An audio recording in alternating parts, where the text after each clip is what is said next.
Hi అండి అందరికి. మనం ఒక ఈవెంట్ కి వెళ్ళబోతున్నాం. వాళ్ళ టీంలో మనం జాయిన్ అవ్వాలంటే మన 30+ ఏజ్ ఉండాలి, స్పోర్ట్స్ మీద ఇంట్రెస్ట్ ఉండాలి, మెడల్స్ కొట్టాలన్న మోజు ఉండాలి. చెప్తున్నాను అర్థం కావట్లేదు కదా, మొత్తం చెప్తాను రాండి నాతో. ప్రయాణం మొదలు. స్టార్టింగ్ గాజువాక వెళ్ళాను, అక్కడ బస్ ఎక్కాను. బస్ ఎక్కి అక్కడ నుంచి ఆర్కే బీచ్ కి టికెట్ తీసుకున్నాను. నైట్ షిఫ్ట్ కదా, బాడీ కొంచెం టైట్ గా ఉంది. కిలో నుంచి వ్యూస్ చూసుకుంటూ స్టార్ట్ అయిపోయాను. అయితే ఒక ధర్నా జరుగుతుంది. సండే అయినా మార్కెట్ బాగా బిజీగా ఉంది. జగదాంబ సెంటర్ దాటి బస్సు ఆర్కే బీచ్ దగ్గరికి రీచ్ అయిపోయింది. వ్యూస్ అయితే ఎక్సలెంట్గా ఉన్నాయి. అన్నగారి విగ్రహం దగ్గర బస్సు ఆపేశారు. మళ్ళీ ఆటో ఎక్కి వ్యూస్ చూసుకుంటూ అప్పు గారికి రీచ్ అయిపోయాను. తర్వాతే తెలిసింది మనం వెళ్ళే డెస్టినీ ఇటు నుంచి వెళ్ళదని చెప్పి. Wrong route. ఇక్కడ నుంచి ఒక పెద్ద మంచి డెసిషన్ తీసుకొని ఇంకో ఆటో ఎక్కి హైవేకి వెళ్ళిపోయాను. ఇంకో ఆటో ఎక్కి హనుమంతవాక మీదుగా మనం డెస్టినీ రీచ్ అయిపోయాం. ఇదేనండి మన డెస్టినీ, బలకొండ ఎకో పార్క్. టికెట్ 50 రూపాయలు. అయితే వచ్చేసి ఈవెంట్ ఎక్కడుందని వెతుకుతూ ఉన్నాను. చివరిగా రీచ్ అయిపోయాం. యాక్చువల్గా వచ్చింది కెమెరా కోసమే, కానీ కథ మారిపోయింది ఇక్కడ వచ్చిన తర్వాత. ఇది ఒక అథ్లెట్స్ ఈవెంట్. అందరూ ప్రొఫెషనల్గా వేరు, బట్ అందరూ స్పోర్ట్స్ పర్సన్సే. 50+ 60+ ఏజ్లో కూడా స్పోర్ట్స్లో జాయిన్ అయ్యి మనం చాలా రికార్డ్స్ బ్రేక్ చేయొచ్చు అని చెప్పి వీళ్ళు ప్రూవ్ చేశారు. They did a lot of good things for the society. వీళ్ళ గురించి సొసైటీ తెలియడం కోసమే నేను వాళ్ళ కెమెరామెన్ అవతారం ఎత్తాను. పిక్నిక్ కదా, చిన్న చిన్న ఫన్నీ గేమ్స్ ఉంటాయి. రిజిస్ట్రేషన్ చేసుకుందాం. ఫస్ట్ గేమ్ జల్దీ 5 అంట. నెంబర్స్ అనౌన్స్ చేస్తారు. టోకెన్ మీద ఏం రాస్తారు ఒకసారి చూడండి. విన్ అయితే బాగుండు.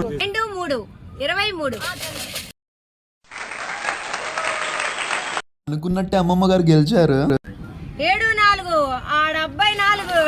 విన్నర్ ప్రైజ్ ఎంత వచ్చింది సార్?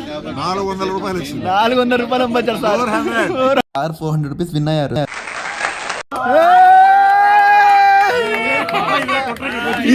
మేడం 300 విన్ అయ్యారు. చాలా అదృష్టవంతులు అనుకుంటాను. ఒక్క నెంబర్ కూడా మ్యాచ్ అవ్వలేదు. ఓ పర్సన్ అయితే వాస్తు బాగాలేదని చెప్పి కుర్చీ మార్చేశారు. ఈ మహానుభావుడు ఈయన. ఇదేంటో మారగానే నిజంగానే గెలిచేశారు ఆయన. ఎట్టకేలకు అదృష్టం తగిలినట్టుంది. ఇప్పుడు గెలిచింది సాహితీతో చాలా హ్యాపీగా ఉంది. డిస్ట్రిబ్యూషన్ అలా అయిపోయింది. రివ్యూ చెప్పండి మేడం.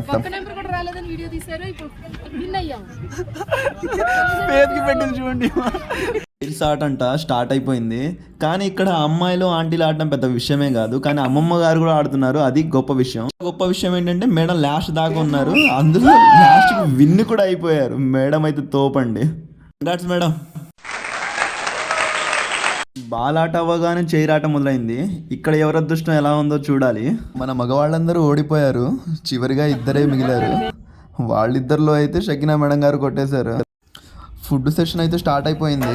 ఈ గ్రూప్ టీమ్ కి ప్రెసిడెంట్ అయిన ప్రసాద్ గారి బర్త్డే సెలబ్రేషన్ జరిగాయి. కేక్ కటింగ్ అయితే అయిపోయింది. తిందాం అనుకున్నాను, కానీ మనం డైట్ లో ఉన్నాం కదా, కేక్ ముట్టుకోలేదు.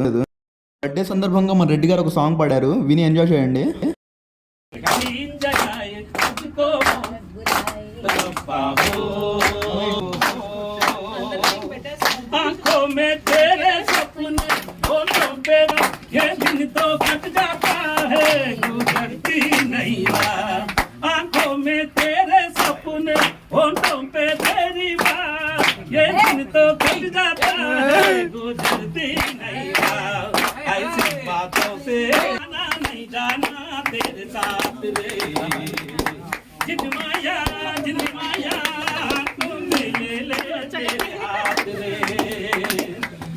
అందరూ కూర్చొని వాళ్ళ ఇంట్రడక్షన్లో వాళ్ళ కథలు చెప్తుంటే నాకు కన్నీళ్ళు వచ్చేసాయండి. అంత బ్యూటిఫుల్గా ఉంది ప్రతి ఒక్కరి కథ.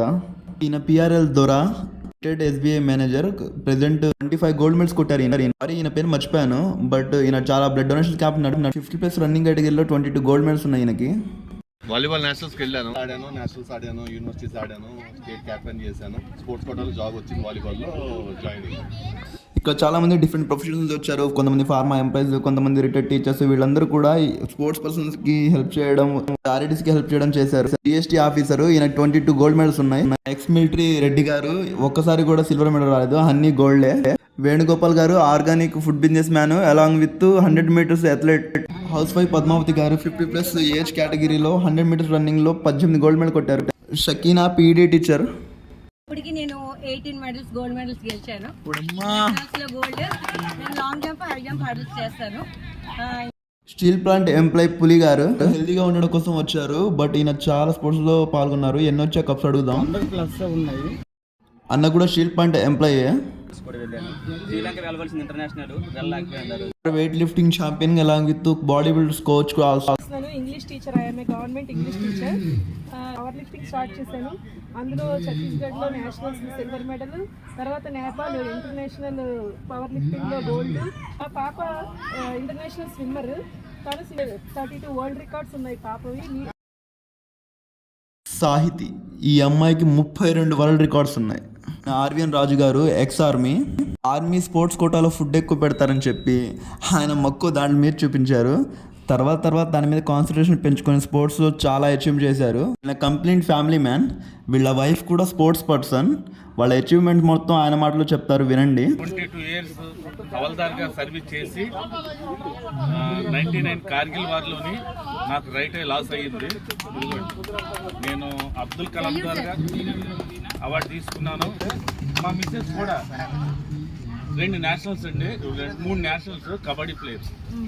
లక్కీగా నాకు కన్ను లేకపోయినా మ్యారేజ్ అవ్వడానికి కారణం నాకు ఇది పరిస్థితి ఇదని చేసిన తర్వాత ఐఎమ్ హియర్, డోంట్ ఫియర్. ఈసారి గురించి, వీళ్ళ వైఫ్ గురించి, వీళ్ళ ఫ్యామిలీ బ్యాక్గ్రౌండ్ గురించి మొత్తం నేను కంప్లీట్ ఒక వీడియో చేద్దాం అనిపించింది. దానికి ఆయన పర్మిషన్ ఇస్తారో లేదో నాకు తెలియదు. రామారావు గారు retired port employee along with యూత్ని చాలా ఎంకరేజ్ చేస్తుంటారు స్పోర్ట్స్ పదంగా. అసోసియేషన్ మొత్తానికి ట్రెజరర్ ఈయనే. లాస్ట్ బట్ నాట్ లీస్ట్ ఈయన పేరు Manga Varaprasad, steel plant senior manager.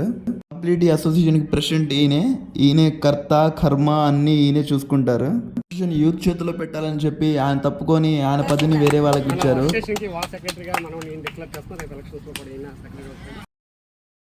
End of the day నేను కూడా 2 మాటలు మాట్లాడాను లెగిచి నా గురించి. ఎంఎస్కే రంజాన్ వలి వచ్చాను. యాక్చువల్గా నాకు ఇంకో పర్పస్ దొరికింది ఇక్కడ. నేను అనుకున్నా ఫస్ట్ రాగానే అరే ఇంత పెద్ద వాళ్ళు ఉన్నారు, ఇంటరాక్ట్ ఎలా అవుతాను, వీళ్ళతో వీడియో ఎలా అవుతుంది హైలైట్ అనుకున్నాను. యాక్చువల్గా ఏంటంటే నేను అంత కన్వర్జేషన్స్ విన్న తర్వాత నాకు రియలైజేషన్ ఏంటంటే you are all unsung heroes అనమాట. ప్రపంచానికి కనిపించని నిజమైన హీరో. యాక్చువల్గా మీ టీంలో నేను జాయిన్ అవ్వడానికి ఇంకా 5 ఏళ్ళు పట్టింది. నా ఏజ్ 25 రీసెంట్ వచ్చింది. ఇంకా నేను టీంకి ఎలిజిబుల్ కాదేమో మేబీ. అంటే మేబీ కాదు, కరెక్టే. ఇఫ్ ఇన్ కేస్ మీరు కనుక పూర్ పీపుల్ అలాంటివి కూడా మీరు చేస్తున్నారని నేను విన్నాను. అంటే డొనేషన్ క్యాంప్స్ కూడా, ట్రక్కింగ్ అలాంటివి చేస్తున్నారని విన్నాను. ఇఫ్ ఇన్ కేస్ పాసిబుల్ ఉంటే మీరు అలాంటికి ఏమైనా పెట్టినప్పుడు నన్ను కూడా ఇన్వైట్ చేస్తే, నాకు లీవ్ దొరికి నాకు కూడా వస్తే మంచిగా ఒక వీడియో తీసి నేను యూట్యూబ్లో పెట్టుకుంటాను. It is not commercial thing. నేను మీరు చేసిన పూర్ పీపుల్కి ఏవైతే హెల్ప్ చేస్తున్నారో అది అందరికీ వెళ్తే 50+ ఏజ్ వాళ్ళే ఇంత స్ట్రగుల్ చేసి సొసైటీ కోసం ఇంత మంచి చేస్తున్నారు. Then what about you? నీ గురించి ఏంటి మనిషి అని తెలియాలి కదా. అందుకని యాక్చువల్గా ఒక్కొక్కరిది ఒక్క స్టోరీ ఉంది, కనిపించిన స్టోరీ. ఇంకా నాకు ఫుల్ ఫ్లెడ్జెడ్గా ఎవరి స్టోరీ నాకు తెలియదు. ఇఫ్ ఇన్ కేస్ మేరకు మోకా మిలేగాతో నాకు అవకాశం దొరికితే మీ అందరిది నాకు ఇంటర్వ్యూ తీసుకోవాలంత ఆతృతగా ఉంది. నా బ్రెయిన్లో ఉంది, నా మనసు కనిపించింది, ఏదేదో చెప్పేశాను. ఇంకా ఎక్కువ మాట్లాడితే తిట్టుకుంటారేమోనని బాగా చెప్పేశాను. పార్క్ నుంచి చివరిగా ఒకసారి చూసుకొని రిటర్న్ అయిపోయాను. వీళ్ళ గురించి ఇంటర్వ్యూ చేద్దామని ఉందండి, కానీ ఎవరిని చేయాలో అర్థం కావట్లేదు. ప్లీజ్ కామెంట్ చేయండి ఎవరిని ఇంటర్వ్యూ చేయాలో. ఈ వీడియో పేషెన్స్తో లాస్ట్ దాకా చూసినందుకు చాలా థ్యాంక్స్ అండి.